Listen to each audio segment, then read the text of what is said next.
Well, the U.S. Department of Homeland Security, along with the U.S. Immigrations and Customs Enforcement Office, have placed a large and rather interesting order. They've ordered 450 million rounds of ammunition to be made and delivered to them over the next 5 years. Now, the company Alliant Tech Systems, or ATK, was awarded the contract to manufacture 40 caliber ammunition high-performance bullets. Apparently these bullets, quote, provide optimum penetration for terminal performance. This refers to the way the tip of the bullet passes through barriers and expands, all the while holding its jacket in the toughest conditions. All right, so this is interesting because this is not the Pentagon making the order for the military. It's DHS and ICE. And to give you a little perspective here, there are only about 311 million people living in the entire country, so it begs the question, why such a massive order, 450 million bullets? David Seaman is a journalist and host of the DL Show. He's in our Miami studios, and I'm hoping he might be able to give us a little perspective on this. David, why does the DHS need 450 million hollow point bullets? Hi, Christine. Well, the DHS, Department of Homeland Security, just to be clear with your viewers, consists of the TSA, the Transportation Security Administration, and Immigration Services, among other divisions.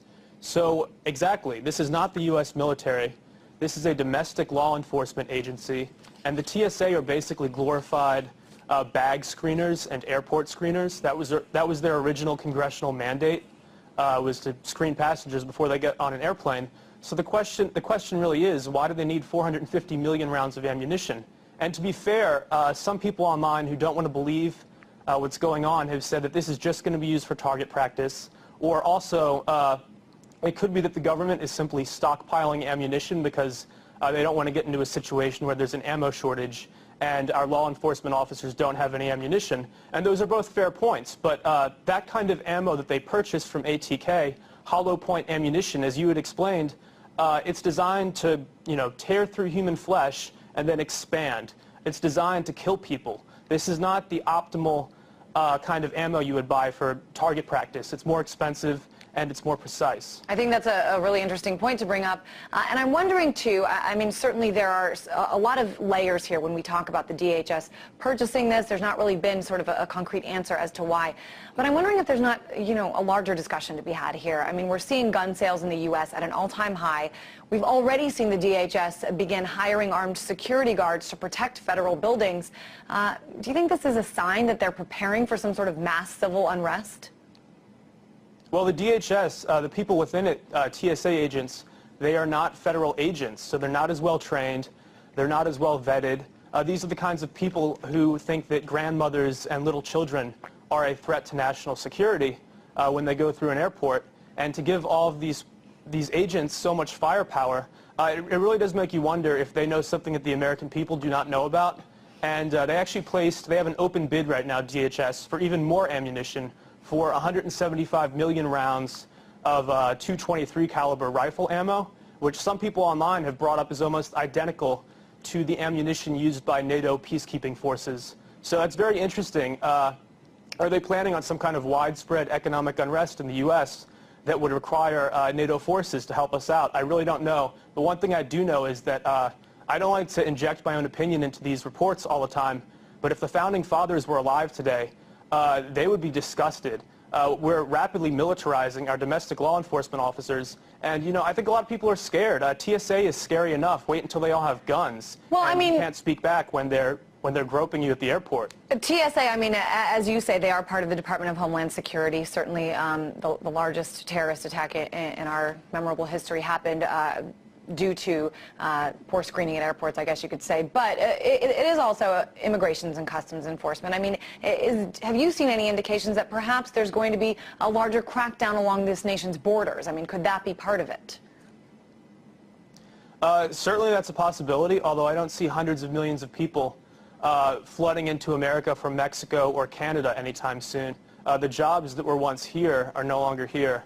I really don't understand it. I keep trying to put my head around it, and you try out different scenarios. Why do they need this much ammo? And certainly target practice is one option, but even if they're burning through 20 million rounds a month to train their agents, this is still overkill. This is still too much. So best case scenario, this is sort of a waste of taxpayers' money. And worst case scenario is, as you said, they're planning for economic unrest or violent protests or something that requires hollow point ammunition on a wide scale. And some of the largest protests that we've seen certainly just happened in the last 6 months or so, the Occupy Wall Street protests. And, you know, like you, David, I was kind of reading up on this, and there are a lot of theories as well that there's sort of a connection between DHS and the police forces in this country, particularly in the Occupy Wall Street crackdown. I know DHS agents, it's been confirmed, have been involved in various ways in many of the Occupy movements around the country.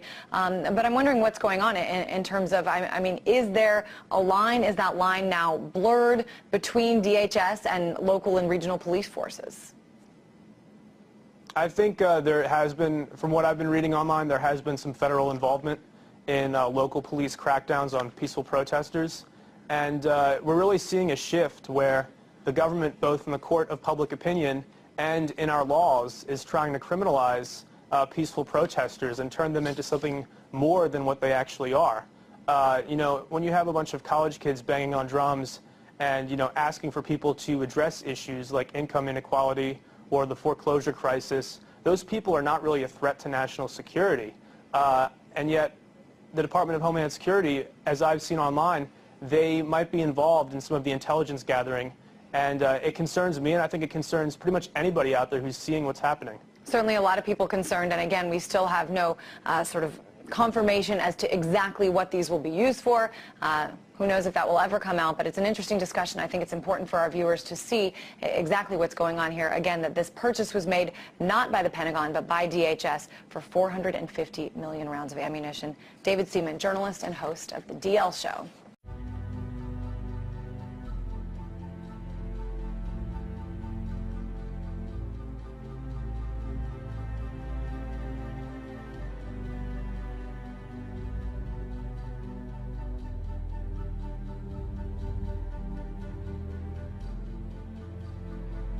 A glitch today involving food stamp debit-style cards is being blamed on a computer system failure and not the government shutdown. How about this massive system failure left people on food stamps with no way to buy groceries yesterday and threatening chaos?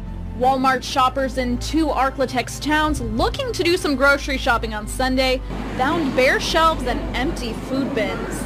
Looked like someone raided it.